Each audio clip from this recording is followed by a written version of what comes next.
حضرت ابو ہریرہ رضی اللہ تعالیٰ عنہ بیان کرتے ہیں، رسول اللہ صلی اللہ علیہ وسلم نے فرمایا، امام نماز کا نگہبان ہے جبکہ مؤذن اوقات نماز کا امانت دار ہے۔ اے اللہ، اماموں کی رہنمائی فرما اور اذان دینے والوں کی مغفرت فرما۔ مشکوٰۃ المصابیح حدیث نمبر 663۔ حضرت عقبہ بن عامر رضی اللہ تعالیٰ عنہ بیان کرتے ہیں، رسول اللہ صلی اللہ علیہ وسلم نے فرمایا، تیرا رب پہاڑ کی چوٹی پر بکریاں چرانے والے اس شخص سے خوش ہوتا ہے جو نماز کے لیے اذان کہتا ہے اور نماز پڑھتا ہے۔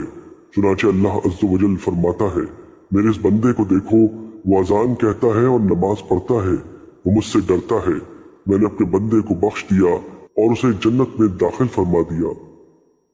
مشکوٰۃ المصابیح حدیث نمبر 665۔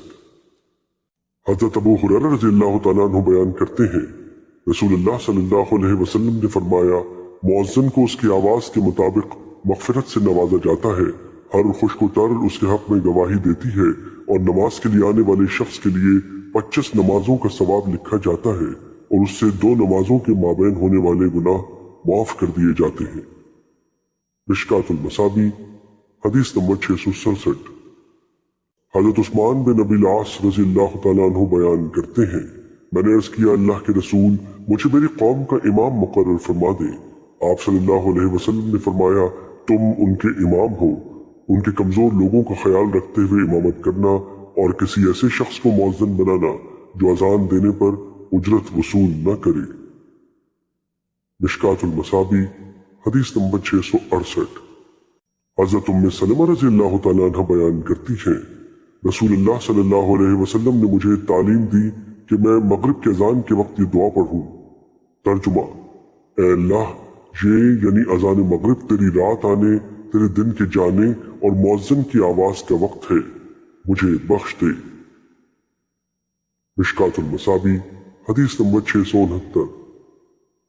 حضرت انس رضی اللہ تعالیٰ عنہ بیان کرتے ہیں، رسول اللہ صلی اللہ علیہ وسلم نے فرمایا، اذان و اقامت کے مابین دعا رد نہیں کی جاتی۔ مشکوٰۃ المصابیح حدیث نمبر 671۔ حضرت سہل بن سعد رضی اللہ تعالیٰ عنہ بیان کرتے ہیں، رسول اللہ صلی اللہ علیہ وسلم نے فرمایا، 2 دعائیں رد نہیں کی جاتی، یا فرمایا کم ہی رد کی جاتی ہیں، اذان کے وقت کی جانے والی دعا اور گھمسان کی لڑائی کے وقت کی جانے والی دعا، اور ایک روایت میں ہے بارش کے وقت کی جانے والی دعا۔ مشکوٰۃ المصابیح حدیث نمبر 672۔